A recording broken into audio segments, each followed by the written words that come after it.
Punten, para ulama kita di pondok-pondok pesantren tradisional nggih, biasane niku santri niku nalikane belajar di hadapan kiai itu mereka suruh duduk begini, Pak. Nggak boleh duduk silang niku mboten. Tenang saja. Duduk gini untuk meniru malaikat Jibril. Cuma ada perbedaan pendapat, boleh duduk silang ya mboten napa-napa, Pak.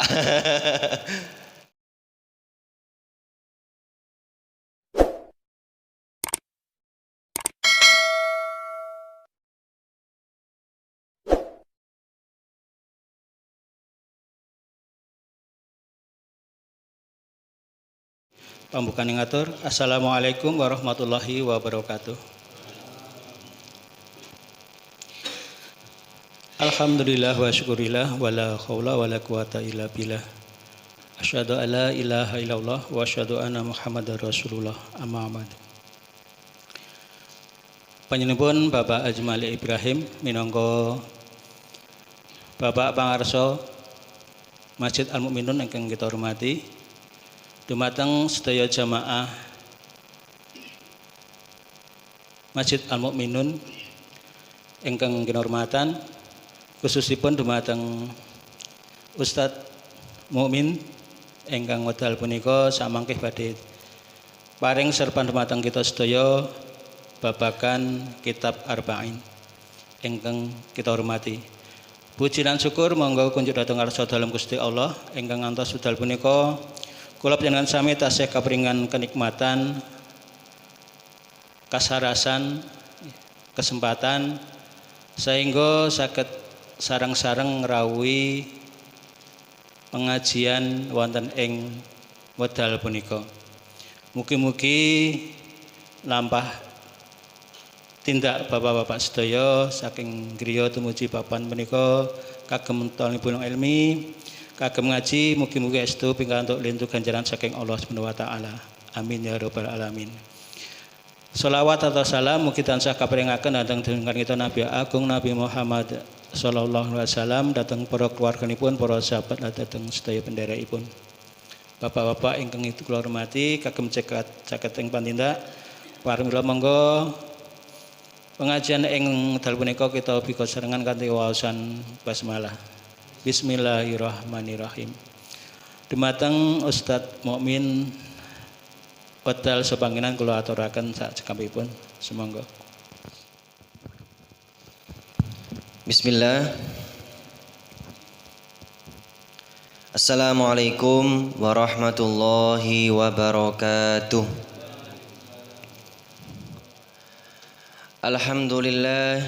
Alhamdulillahi rabbil alamin.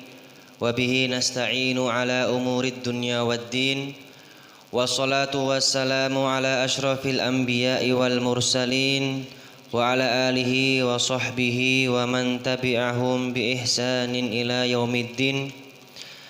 Raditu billahi rabba wa bil islami dina wa bi Muhammadin nabiyya wa rasula. Rabbana zidna ilma warzuqna fahma. Allahumma 'allimna ma yanfa'una wanfa'na bima 'allamtana wa zidna ilma. Allahumma faqihna fid din wa 'allimna at-ta'wil waftah lana futuhal 'arifin bi rahmatika ya arhamar rahimin. Allahumma amin. Alhamdulillah. Matur nuwun kepada dumateng pembawa acara yang sudah memberikan waktu dan tempatnya, dan juga kepada seluruh jajaran takmir masjid. Terima kasih. Puji syukur atas kehadirat Allah Subhanahu wa taala. Para jamaah sekalian, pada malam hari ini kita bisa bertemu lagi. Sempat kalau goib pekan kemarin. Nyuwun ngapunten karena pas kebetulan ada acara ngelayat teng Gunung Kidul. Enten derek saking mbak kula tinggal teng Surabaya niku. Pulang datang ke sini jam setengah 10 malam. 10 berangkat habis asar ya. Sebelum asar. Alhamdulillah ala kulli hal. Para jamaah, sekarang kita masuk ke hadis yang kedua.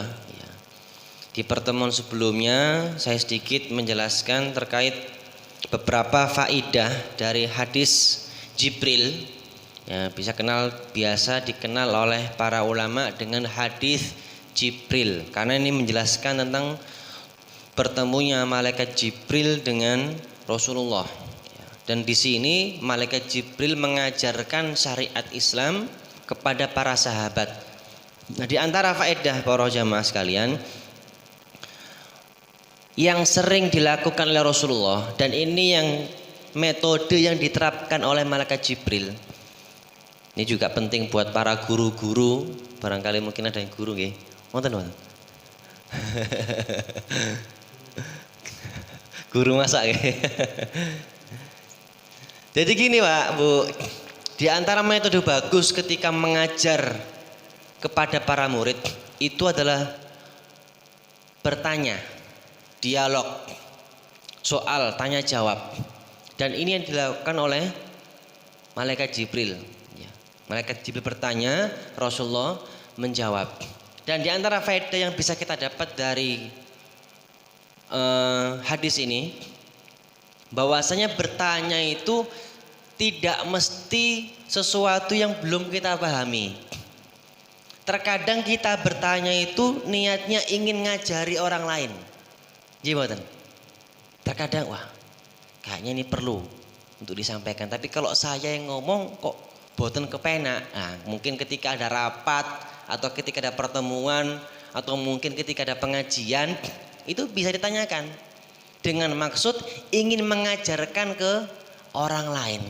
Dan ini yang diterapkan oleh malaikat Jibril. Bertanya, tanya jawab, dialog. Dan ini juga Rasulullah sering lakukan di antara para sahabat.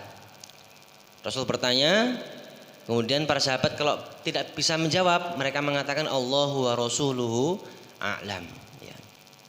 Bismillahirrahmanirrahim. Di sini An Umar bin Khattab radhiyallahu anhu aidan qala bainama nahnu julusun 'inda Rasulillah sallallahu alaihi wasallam zata yaumin idh tala 'alaina rajulun syadidu bayadis thiyab syadidu sawadis sya'r. Ini malaikat Jibril datang dengan penampilan yang bagus, Pak, Bu. Rambutnya hitam kinclong, bajunya putih bersih. Menandakan apa? Ketika mau belajar usahakan berpenampilan memakai pakaian yang rapi, pakaian yang bagus, memakai parfum yang wangi. Wala la yura alaihi atharu safar, tidak diketahui bekas tanda-tanda bepergian, karena pada zaman dahulu para jamaah dereng enten sepeda motor, dereng enten mobil, dereng enten pesawat. Ketika safar itu pakainya kuda atau tidak pakainya unta.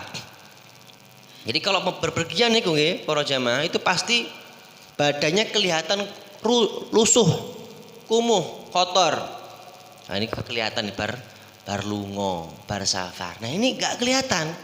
Bersih, rapi, wangi, kayak seakan-akan orang pribumi. Seakan-akan orang pribumi. La ya'rifu min ahad, tapi enggak ada yang tahu iki sapa. Pakaiannya bersih, wangi, rapi kok enggak ada yang tahu. Sahabat tidak ada yang tahu. Hatta jalasalan Nabi sallallahu alaihi wasallam fa asnada rukbatayhi ila rukbatayhi wa wada'a kaffaihi ala fakhidaihi. Nah, ini ada beberapa makna para jamaah. Yang pertama, nyuwun ngapunten, malaikat Jibril datang kemudian duduk di hadapan Rasulullah.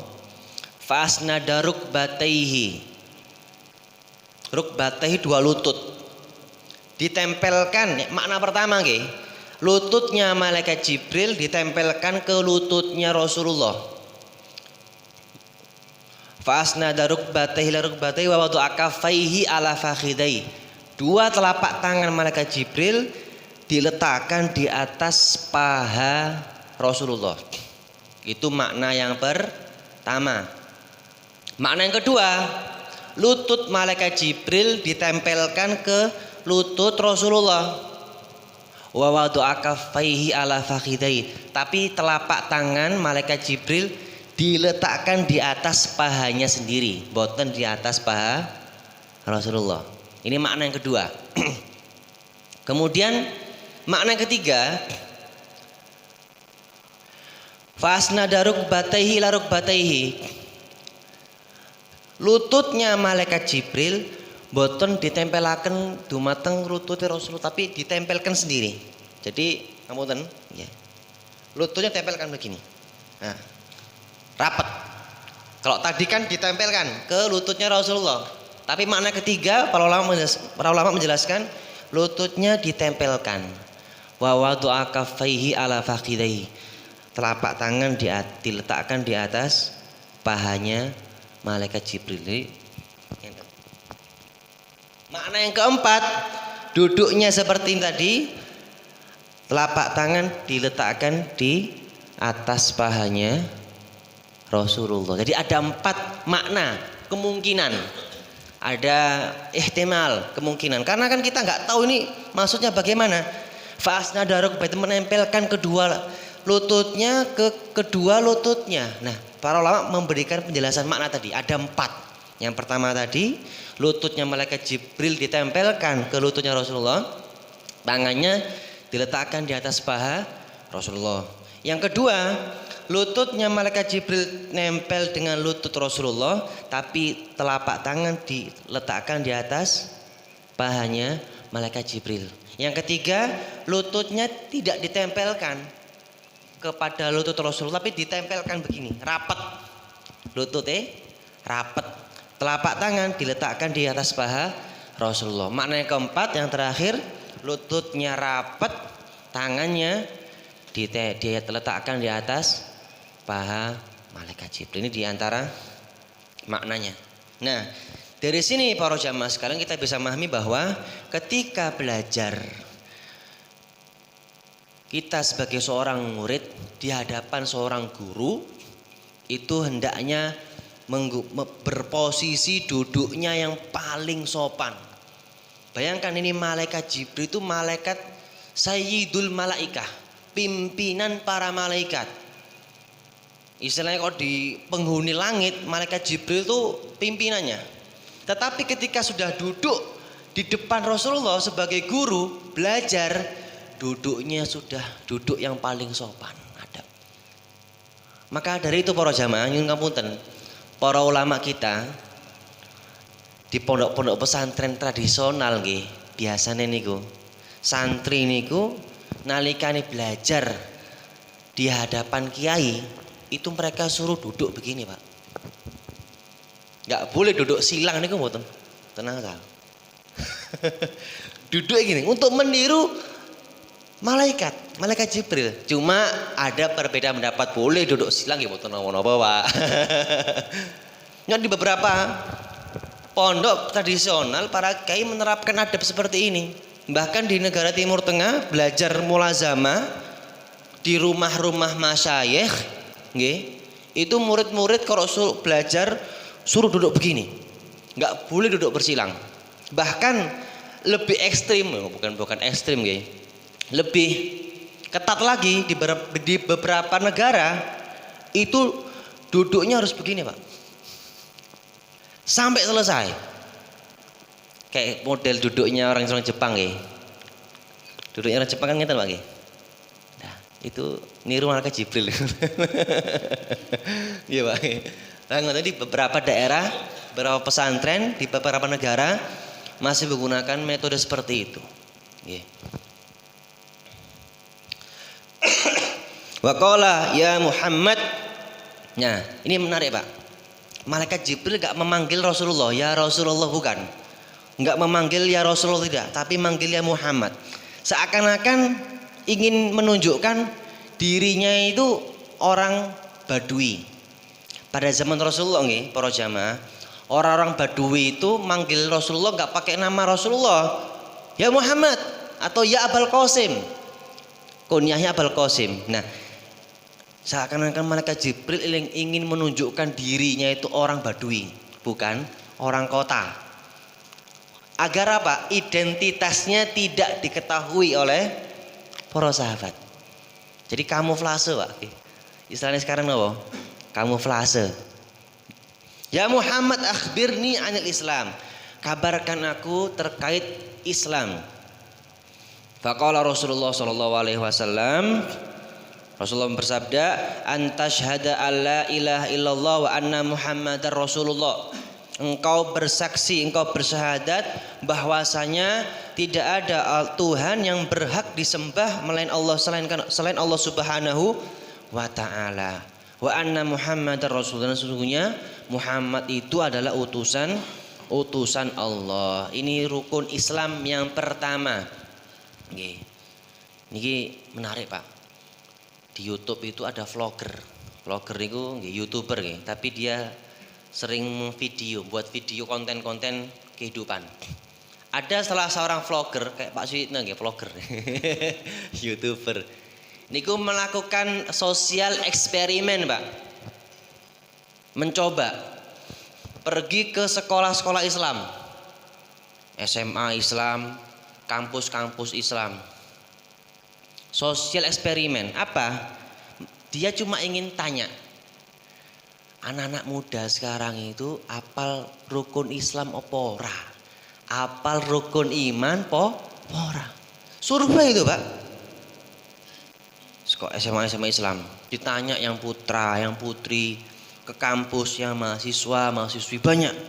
Dari sekian puluh anak-anak yang ditanya, sebutkan rukun iman, sebutkan rukun Islam. Itu 95% boten saged jawab. Ini sekolah Islam. Masya Allah. Miris. Saya ketika melihat video itu ngelus dodo, ya Allah ya Rabbi. Kok? Tapi kalau ditanya Pancasila, hafal, Pak. Sebutkan Pancasila, hafal. Tapi sebutkan rukun iman, sebutkan rukun Islam. Lah kok boten apa? Niki musibah. Ini musibah. Musibah buat kaum muslimin. Lebih baik apal rukun iman, rukun Islam daripada enggak apal Pancasila. Karena Pancasila, rukun iman, rukun Islam ini pondasi dasar seorang muslim. Kalau sampai enggak hafal, terus gimana dia bisa memahami Islam? Akhirnya apa sekarang? Nyun ngapunten, Pak. Di sekarang zaman ini nggih, terutama di kampus-kampus, Pak, sudah mulai ada gerakan masif nopo? Ateisme. Ateisme itu gerakan bagaimana anak-anak muda ini diajari tidak percaya Tuhan. Ateisme. Yang lebih halus, agnostis. Itu ideologi. Loh ini bahaya, Pak. Kalau orang sudah gak percaya Tuhan, murtad. Antashhad itu loh. Syahadat. Engkau harus bersaksi an la ilaha illallah. Lah kalau gak percaya berarti apa? La ilaha. Tidak ada Tuhan. Mentok dah situ. Ateis itu. Keyakinan apa? La ilaha. Tidak ada Tuhan. Murtad. Seorang muslim kok punya keyakinan seperti itu bisa murtad. Naudzubillah, Pak. Dan ini sudah banyak di daerah kampus-kampus. Bahkan nyun kamputen, saya pernah ketemu dengan wali murid ketika di Lamongan nggih. Wali murid ini tinggal di daerah Seragen. Ada salah seorang bapak-bapak, dia Masya Allah sering ngerajin ngaji, Pak. Bahkan sering berdakwah, sering ngisi ceramah, kultum di mana-mana. Tapi yang sangat disayangkan apa? Anaknya itu jadi ateis, Pak. Masya Allah. Ini musibah, Pak. Makanya kita sebagai bapak, sebagai orang tua, sering-sering berdoa, minta kepada Allah jangan sampai anak turun kita itu imannya lepas dari dadanya masing-masing. Ngeri, Pak. Ngeri. Loh ini sudah menyebar pemahaman ateisme bahkan di tingkat artis. Kalangan artis. Gak percaya Tuhan. Kalau saya sebutkan namanya mungkin jenengan pada tahu, cuma gak saya sebutkan saja. Ada. Ini ngeri, Pak. Pemahaman yang mengerikan. Tidak percaya Tuhan. La ilaha antashhada alla ilaha illallah wa anna Muhammadar Rasulullah. Ini dua ini harus disebutkan ketika seorang mau masuk Islam harus bersyahadat. wa tuqimas shalah, mendirikan salat, wa tu'tiyaz zakat wa tasuma ramadan, dan menunaikan zakat, saum Ramadan, puasa Ramadan, wa tahujjal baita in istata'a ilaihi sabila, dan berhaji bagi yang mampu. Rukun Islam yang kedua salat. Salat niki penting Pak nggih. Tiang agama imaduddin. Bahkan nyun ngapunten Pak, kalau jenengan belajar fikih, orang yang tidak sholat itu diperselisihkan status muslimnya. Masya Allah. Orang yang tidak sholat itu diperselisihkan status muslimnya. Di dalam mazhab Syafi'i, orang yang tidak sholat, rincian yang pertama, kalau tidak sholatnya karena males, tapi dia masih meyakini sholat wajib, itu kalau dalam pemerintahan Islam, nyun ngapunten Pak, itu yuqtal, dibunuh tapi dalam status muslim. Nanti bisa dibaca di kitab-kitab fikih. Kalau dia tidak sholat karena sudah punya keyakinan sholat gak wajib, maka sudah dihukumi murtad. Rukun Islam ini pondasi. Kalau salah satunya roboh semuanya. Dalam mazhab Hambali, dia gak sholat, males atau punya keyakinan gak wajib, semua dihukumi sama. Mazhab Maliki, mazhab Hanafi tetap dibunuh. Ini mengerikan. Di sini kita bisa tapi di sini bukan bermaksud wah berarti sing mboten sholat dibunuh, mboten. Ini kalau dalam lingkup ketika ada undang-undang aturan yang memberlakukan syariat Islam. Dan itu dibahas di kitab Fathul Qorib, Abu Suja, ya, di Safinatun Najah, di kitab Minhajut Thalibin, semua dibahas. Nah, wa tu'tiyaz zakah, dan membayar zakat. Nah niki nyungapunten Pak, banyak kaum muslimin yang masih belum sadar terkait kewajiban zakat. Saya ketika di Lamongan ada salah seorang ustadz, beliau bekerja di lembaga dompet duafa. Dompet duafa Semarang Pak, ngertos nggih? Itu beliau survei di daerah Pantura niku nggih. Orang kaya banyak Pak. Karena ada pesisir nelayan itu di sana kaya-kaya. Mancing 2 minggu dan sekali dapat ikan itu sampai tontonan Pak. Pernah saya punya kenalan ada orang cumi itu sekali 2 minggu pergi nelayan, pulang-pulang dapat 5 ton cumi. Masya Allah. Gak main-main. Itu orang-orang kaya.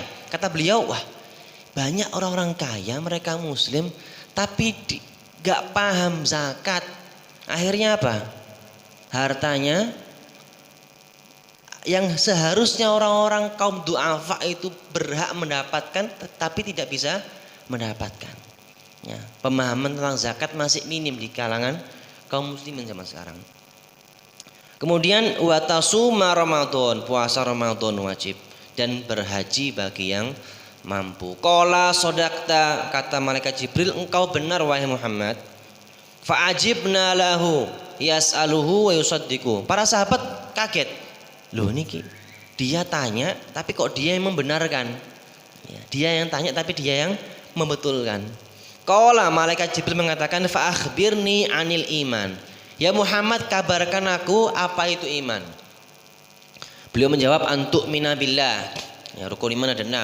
Iman kepada Allah, wa malaikatihi, iman kepada malaikat, wa kutubihi, dan iman kepada kitab-kitabnya, wa rusuli, dan iman kepada rasulnya, wal yaumil akhir, dan iman kepada hari akhir, wa tu'mina bil qadari khairihi wa syarrihi, iman kepada takdir baik dan buruk.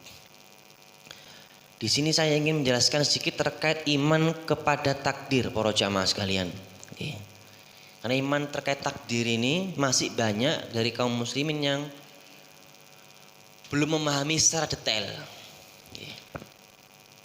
Iman kepada takdir para jamaah, monggo diperhatikan, ini penting. Ya. Iman kepada takdir itu ada 4 pembahasan. Ya. Iman kepada takdir ada 4 pembahasan. Yang pertama, iman kepada takdir bahwasanya Allah itu alim. Allah itu maha mengetahui semua yang ada di dunia maupun di langit, itu Allah tahu. Ya. Dalam Al-Qur'an, wallahu bikulli syai'in alim. Rabbana wasi'ta kulla syai'in rahmatan wa ilma. Allah maha tahu. Ya. Cakupan ilmu Allah itu sangat luas. Ya. Yang akan terjadi Allah tahu. Yang sedang terjadi sekarang Allah tahu. Sesuatu yang tidak terjadi, seandainya terjadi, Allah juga tahu. Kemudian Allah mengetahui sesuatu yang sudah terjadi, yang sudah terjadi, yang sedang terjadi, yang akan terjadi, yang tidak terjadi, tapi mau terjadi, Allah semua tahu. Al-Alim. Ini masalah takdir. Karena hadis ini Pak, sebagaimana kemarin saya jelaskan, asbabul wurudnya.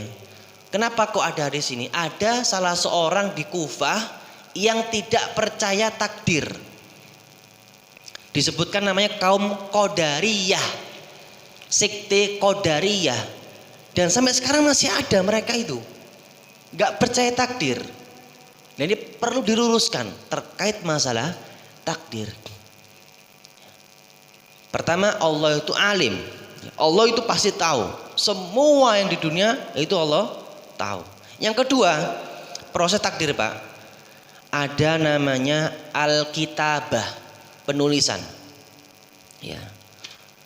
Allah tulis semua takdir makhluknya di Lauhil Mahfuz, di langit ketujuh. Ya. Sebagaimana Allah Subhanahu wa taala, Rasulullah sampaikan dalam sebuah hadis, beliau bersabda, kataballahu maqadirul khalaiq. Allah telah menulis semua takdir-takdir makhluk qabla an yakhluqa as-samawati wal ardh, sebelum Allah menciptakan langit dan bumi. Bi khamsina alfi sanah. Jadi Pak, 50.000 tahun sebelum bumi, langit semuanya ada, takdir sudah ditulis. Takdir sudah ditulis. Jadi sebelum kita hidup Pak, sebelum kita lahir di dunia, takdir kita sudah ada. Ya. Kita mau ngapain, rezeki kita berapa, ajal kita mati kita kapan, istri kita siapa, itu sudah ditakdirkan oleh Allah Subhanahu wa taala. Kemudian yang ketiga Pak, al-masyiah. Allah itu punya kehendak, punya kemauan, Allah punya keinginan. Nah, takdir semua tidak keluar dari kehendak Allah. Namanya takdir itu pasti di bawah keinginan Allah. Nggak mungkin keluar dari keinginan Allah.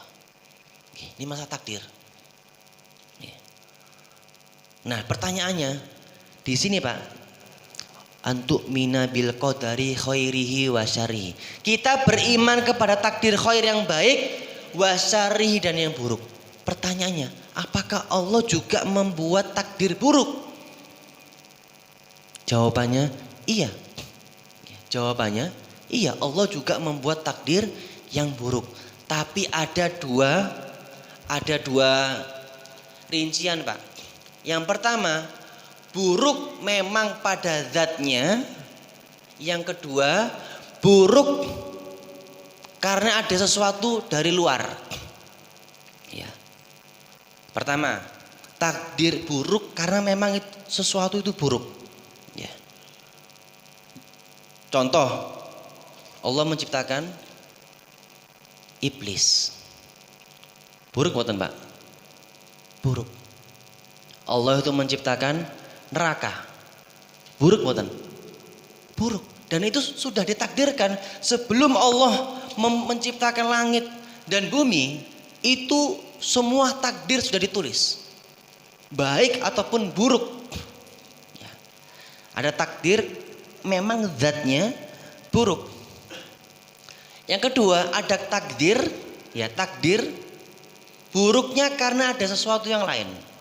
Buruknya karena ada sesuatu yang lain. Ya. Yang di situ ada hikmah. Ya. Contoh Pak, sebagai gambaran nih, contoh nggih, nyuwun ngapunten. Kalau misalnya ada orang sakit, nggih.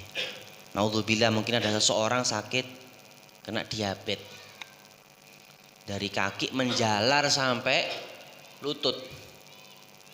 Biasanya kalau sudah stadium 4 Pak, kena diabetes, itu kakinya diapakan Pak? Nggih, masalah diamputasi. Kinten-kinten niku dokter ngamputasi kaki pasien, buruk napa baik Pak? Buruk napa baik Pak? Buruk. Kenapa? Memotong kaki. Tetapi di balik itu ada hikmah. Napa? Biar penyakitnya tidak menjalar, biar penyakitnya tidak menyebar. Sama ketika Allah menciptakan takdir buruk, ada hikmah di balik itu. Ya, ada hikmah di balik itu. Yang mana kita, akal kita ada yang bisa memahami, ada yang kita tidak bisa paham. Contoh, anggota tubuh kita Pak, indra perasa, indra melihat, itu kan ada batasnya Pak. Contoh mata, mata. Kita bisa melihat apa yang di depan kita. Tapi apakah kita bisa melihat di balik tembok Pak? Gak bisa. Apakah kita bisa melihat yang jauh, jaraknya 5 km sana Pak? Atau sakit. Kita punya telinga Pak, ini ngapunten. Kita bisa mendengar azan, iqomat, ada orang teriak-teriak, ada anak kecil nangis. Tapi cuma batasan hanya radius berapa meter. Suara yang di alun-alun kidul, apa kita kedengaran Pak? Suara yang di Masjid Agung Bantul, apa kita kedengaran? Tidak, sama. Akal kita juga terbatas. Akal kita bisa memahami sesuatu, tapi terbatas. Dan itu Allah sudah takdirkan memang seperti itu. Sebagaimana Allah menciptakan takdir buruk, ada yang bisa kita pahami, ada yang tidak bisa kita pahami. Sampai sini sakit dipahami mboten Pak? Masuk nggih? Insyaallah nggih. Terkait takdir. Nggih. Pripun? Pripun Pak?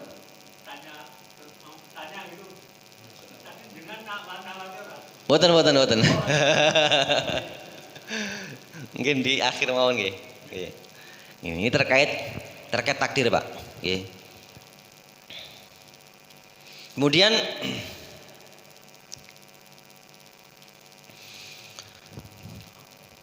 tahapan takdir tadi yang ketiga masyiah. Allah punya keinginan. Yang keempat al-khalqu, penciptaan. Kalau bahasa kita, bahasa mudahnya eksekusi. Jadi takdir itu Pak, kalau kita bahasakan seperti perencanaan. Allah itu sebelum menciptakan makhluknya sudah direncanakan.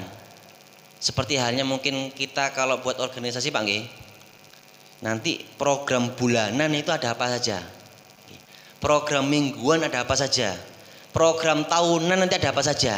Nanti tanggal segini kita ada program ini, tanggal segini ada program ini. Dan begitulah Allah menciptakan takdir. Ada perencanaan. Namanya perencanaan.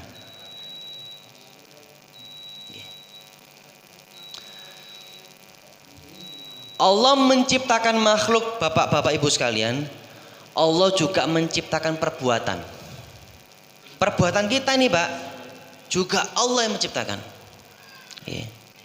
Maka Imam Bukhari itu punya kitab namanya Khalqu Af'alil Ibad, penciptaan perbuatan manusia. Imam Bukhari menjelaskan bahwa perbuatan manusia itu makhluknya Allah. Dan itu semua rangkaian takdir. Nah, niki Pak. Kalau peringkas 2 menit. Sebenarnya masih panjang, kita lanjutkan di pertemuan berikutnya. Nggih. Ali bin Abi Thalib radhiyallahu anhu mengatakan, al-qadaru sirrullahi al-maktum. Para jamaah, sahabat Ali mengatakan, al-qadar, takdirnya Allah Subhanahu wa taala, sirrullah, itu adalah rahasianya Allah, al-maktum, yang disembunyikan. Kita tidak tahu takdir kita bagaimana. Kita tidak tahu takdir kita nanti ke depan ngapain saja. Itu sudah jadi rahasia Allah. Ya. Maka manusia di sini, para bapak sekalian, punya pilihan. Kita hidup gak ada paksaan, Pak. Kita mau berbuat baik, kita mau berbuat buruk, sakarepmu, katanya Allah. Tapi engkau sudah punya takdir yang di Lauhil Mahfudz. Tinggal kita sekarang para jamaah mau berbuat baik atau mau berbuat buruk. Nah, terus bagaimana kok kita sudah ditakdirkan masuk neraka, Ustaz? Mungkin ada pertanyaan gitu, Bang.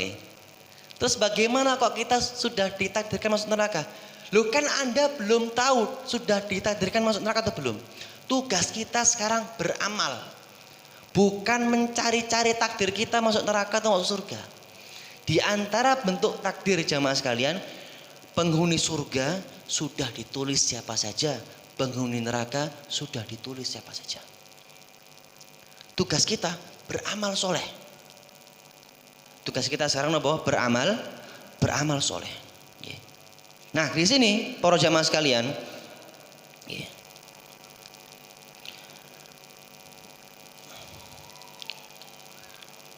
karena ada beberapa pembahasan yang masih panjang, mungkin bisa kita lanjutkan di pertemuan berikutnya terkait masalah takdir. Mugi-mugi saged dipahami, Pak nggih, terkait masalah takdir, Pak nggih. Nanti untuk berikutnya nanti kita jelaskan lebih rinci insyaallah. Wallahu a'lam bishawab. Wabillahi taufiq wal hidayah wa ridha wal inayah. Nyuwun ngapunten kalau seandainya ada salah kata ataupun ucapan, perbuatan, saya mohon maaf. Nggih, nyuwun ngapunten kepada Allah, saya mohon ampun. Assalamualaikum warahmatullahi wabarakatuh.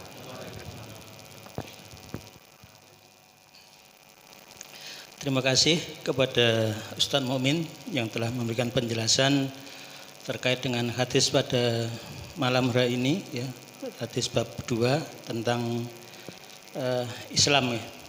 Kita sudah sampai pada takdir namun belum selesai, kita lanjutkan untuk minggu depan. Ya. Silakan besok kalau ada yang bertanya bisa ada waktu untuk pertanyaan terkait dengan bab 2. Bapak, ibu-ibu yang kita hormati, Bapak Ngrian sampun cekap, monggo kita voucher, iya lupa ya. Monggo Ustaz. Oh nggih. Voucher lupa nih, Pak. Oke, pertanyaan pertama nggih, Pak nggih. Insyaallah.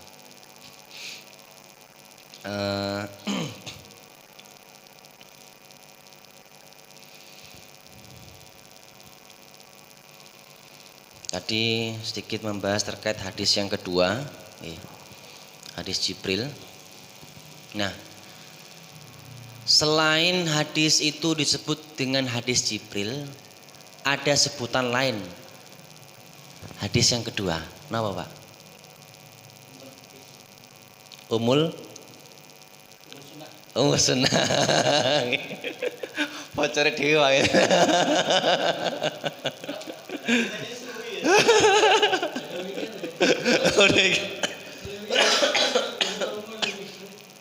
Sunnah. Pertanyaan kedua, terakhir.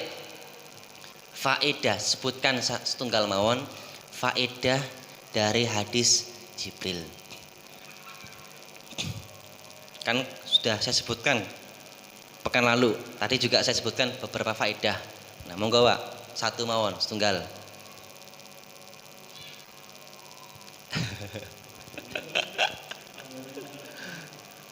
Napa, Pak? Pak Suyitno. Pak Tresno. Oke, terakhir. Oh, ada sing dia. Nggih. Nggih. Takdir, Pak. Kita bahas masa takdir. Nggih. Tadi takdir yang sudah ditulis terbagi dua, Pak. Ada yang satu, ada yang satu. Sebutkan satu saja, Pak. Napa?